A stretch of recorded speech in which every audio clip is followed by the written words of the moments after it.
Bonjour à tous, vous êtes sur la chaîne Culture du Mouvement. Je suis Mathéo, ostéopathe depuis une dizaine d'années là. Pourquoi je fais cette chaîne? Parce que je suis un obsédé et passionné de soins.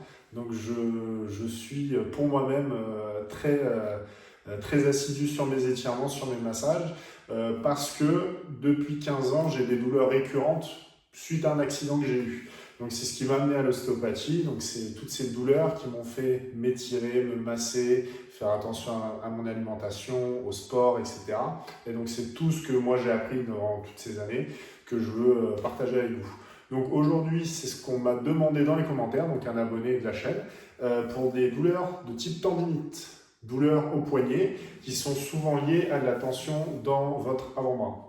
Donc, la plupart du temps, encore une fois, il va y avoir des cas particuliers, mais je vais vous dire ce qu'il y a de plus généralisé. Et le général va s'appliquer aux particuliers parce que dans le pire des cas, vous allez atténuer les symptômes, atténuer la douleur. Donc, ça va être valable sur tendinite au poignet, épicondylite, canal carpien, douleur au niveau de la main, des doigts, du puitrin, etc. Donc, c'est quelque chose que vous allez pouvoir faire de façon générique pour vous soulager. C'est aussi tout à fait conseillé pour des sportifs qui utilisent beaucoup trop le grip et ça peut occasionner de la douleur sur de la poussée ou sur de la traction. Très recommandé également pour vous autres qui faites beaucoup d'ordinateur ou de téléphone. Okay, c'est vraiment vecteur de tension, juste le fait de tenir un téléphone.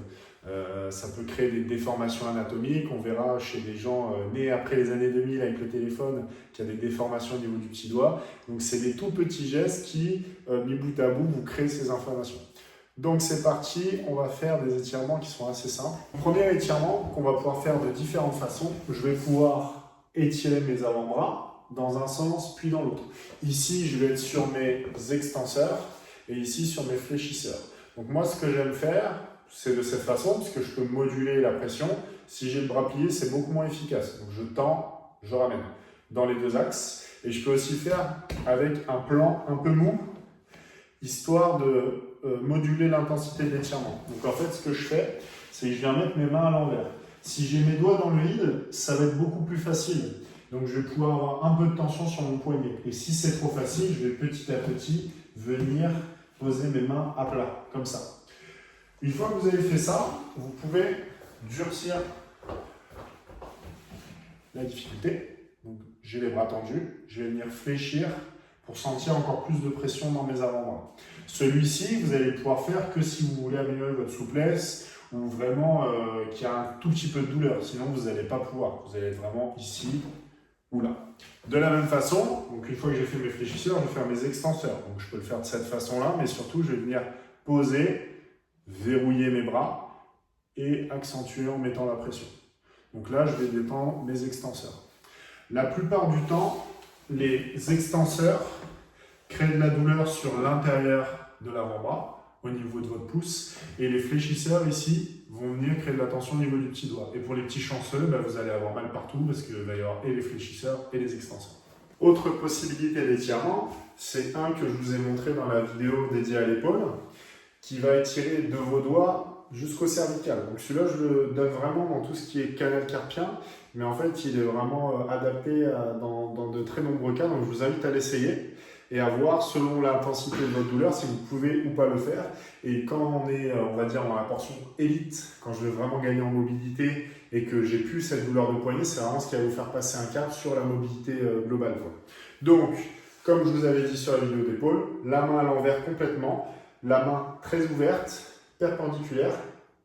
Hop, je viens diriger mon buste à l'opposé, mes pieds sont dans cette direction et je me redresse. Là, assez vite, vous allez sentir de la tension dans votre biceps et dans l'avant-bras. Et au bout d'une vingtaine de secondes, on peut même avoir des fourmis.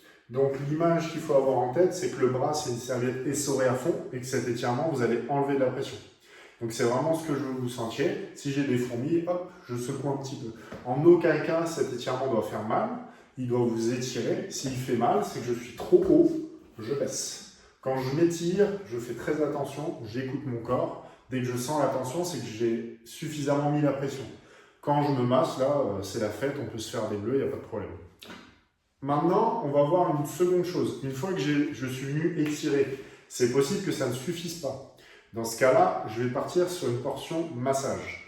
Donc le massage, moi je vais beaucoup l'utiliser dans ma thérapie en tant qu'ostéo. Donc c'est ce que je fais la plupart du temps dans mes consultations, mais vous pouvez vous le faire par vous-même. C'est forcément moins efficace, mais ça permet de ne pas se bloquer complètement, ça permet d'attendre avant d'aller faire sa séance si l'ostéopathe n'a pas de possibilité, si vous êtes en vacances. Et ça peut aussi vous servir d'entretien. Une fois qu'on a fait la consultation, si vous faites vos étirements, eh bien, vous n'allez pas forcément avoir à revenir en consultation pour une deuxième. Donc l'idée c'est, faites vos étirements et vous allez économiser de l'argent et du temps. Allez, je vous montre les petits massages. Alors, pour la partie massage, alors bien sûr, vous avez le truc évident, c'est je prends l'huile et je viens masser mon avant-bras. Donc ça, c'est un peu tout basique. La deuxième possibilité, vous avez la chance de posséder un pistolet de massage. Ça, c'est un modèle professionnel, donc il est très efficace. Vous pouvez aussi avoir des petits modèles, on en vend chez Lidl, chez Action, vraiment des petits modèles qui sont beaucoup moins puissants, mais ça fait le café.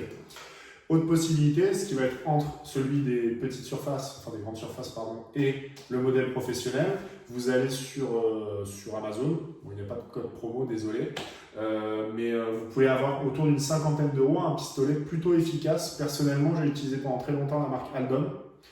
C'est des pistolets qui ont tenu 4-5 ans facile, quoi. Et du coup, c'est pareil, ça fait le travail, c'est beaucoup moins puissant que ça, mais pour une cinquantaine d'euros, c'est un super rapport qualité-prix. Donc c'est tout basique avec mon pistolet.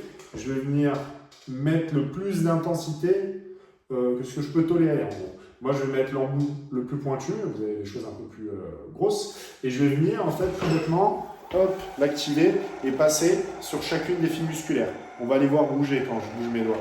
Donc je vais venir méthodiquement sur tous mes muscles. Le pire que vous puissiez faire, c'est passer sur votre os et que ça rebondisse. On s'en fiche. Donc je vais venir chercher mes extenseurs et mes fléchisseurs. Donc moi j'y vais vraiment, j'y vais copieusement. La plupart du temps je mets à fond et j'appuie. Voilà. L'idée c'est de se faire mal quand même. Sur le massage, au pire vous allez avoir un bleu. Donc comme je vous ai dit tout à l'heure, c'est pas trop grave. Donc on voit tout de suite les mains qui se ferment un peu tout seul. Donc ça, plus je suis tendu, plus ça va avoir tendance à le faire. Et dans les deux sens, ça va venir redresser mes doigts. Donc ça, c'est votre premier outil, ça va être le pistolet de massage, que j'aime beaucoup. Bien sûr, le pistolet de massage est moins efficace que la pression que moi je vais mettre, mais ça fait quand même bien le travail, et ça vous évite surtout de fatiguer l'autre main. Moi, c'est pour ça que j'aime bien l'utiliser, parce qu'avec mon travail et mes sports, je sollicite beaucoup mon grip, et du coup, j'ai une fatigue intense. Donc, si je me masse uniquement, bah, je vais me faire mal de l'autre côté et ainsi de suite. Donc c'est le côté un peu complexe de la main. La main, c'est toujours dur. Je vous conseille toujours de vous entretenir très régulièrement parce que chaque mouvement du quotidien, vous allez solliciter votre grip. Que ce soit la conduite, le téléphone, l'ordinateur, vous êtes tout le temps en train de travailler votre grip. Vous ne pouvez pas vous reposer, c'est comme les chevilles. Donc, il faut un entretien régulier. Donc, deuxième outil, c'est ça. Ensuite, vous pouvez utiliser une balle dure. Ça, c'est aussi dur qu'une balle de golf. Donc c'est comme une boule de pétanque, une balle de billard, peu importe. Je viens poser ma balle et je vais pouvoir aussi venir écraser au niveau de mon avant-bras. Donc moi je vais moins utiliser ça parce que j'ai accès au pistolet. Mais si vous n'avez pas accès au pistolet, hop, la balle ça marche très bien. Ensuite, autre chose qui est pas mal du tout, ça va être ce qu'on appelle du gua sha. Le gua sha, c'est une méthode de massage chinois qui va faire une hypervascularisation qui va créer des micro-lésions. Et grosso modo, ce que ça va faire, c'est des grosses rougeurs, comme des pétéchis, comme quand vous faites des ventouses, par exemple. Je ne sais pas si vous avez déjà vu des ventouses, mais ça va être le même principe. L'idée, c'est que vous allez avoir un afflux sanguin, vous allez détendre la fibre musculaire parce qu'il y a une portion de massage, et vous allez avoir beaucoup de globules blancs, lymphocytes, etc. On ne va pas partir dans le littéraire, mais en gros, ça va venir soigner votre fibre musculaire. Le pire qui puisse se passer, c'est avoir un petit bleu. Bien sûr, j'essaie de ne pas trop forcer là où il y a des veines qui sortent, etc. Ou si j'ai un tatouage frais ou ce genre de choses, donc on le fait intelligemment. Donc ça c'est très simple. Je vais venir mettre de l'huile. Donc moi j'utilise de l'huile de coco. J'aime bien parce que c'est pas trop odorant, ça tâche pas, c'est pas mauvais pour la peau et ça coûte pas cher. Donc je vais venir le mettre au niveau de mon muscle et je vais venir passer avec ma lame. Donc moi j'appuie fort parce que je suis habitué. C'est vous qui gérez un petit peu l'intensité que vous allez mettre au niveau de l'appui. Ce qui va se passer dans un premier temps, c'est que vous allez avoir de la rougeur. donc la rougeur liée à la friction. Et après, on peut avoir un deuxième stade de rougeur, donc ça va être les fameuses pétéchies. Et là, du coup, ça va être vraiment les zones où il y a plus de tension musculaire. Donc là, par moi-même, je vais pouvoir détendre tout ça. Ça tombe bien parce que j'avais très mal aux mains. Et donc, assez vite, normalement, on peut voir des taches un peu plus sombres, vous voyez? Donc ça va être du sang mort, du sang stagnant. Je vulgarise un petit peu pour votre compréhension. Mais l'idée, c'est que j'ai des nœuds, ils sont gorgés de sang mort, ça raccourcit la longueur de mon muscle et donc ça tire en permanence sur mon articulation. Donc ce que je veux, c'est vraiment détendre ça. Donc là, je l'ai fait sur mes extenseurs et je vais pouvoir faire derrière sur mes fléchisseurs. Donc ça, c'est vraiment les massages simples. Ça, c'est une lame de gua sha, mais je peux faire ça avec une cuillère à soupe, je peux faire ça avec... Les Asiatiques font ça avec des pièces de monnaie. Je ne vous conseille pas, c'est très douloureux.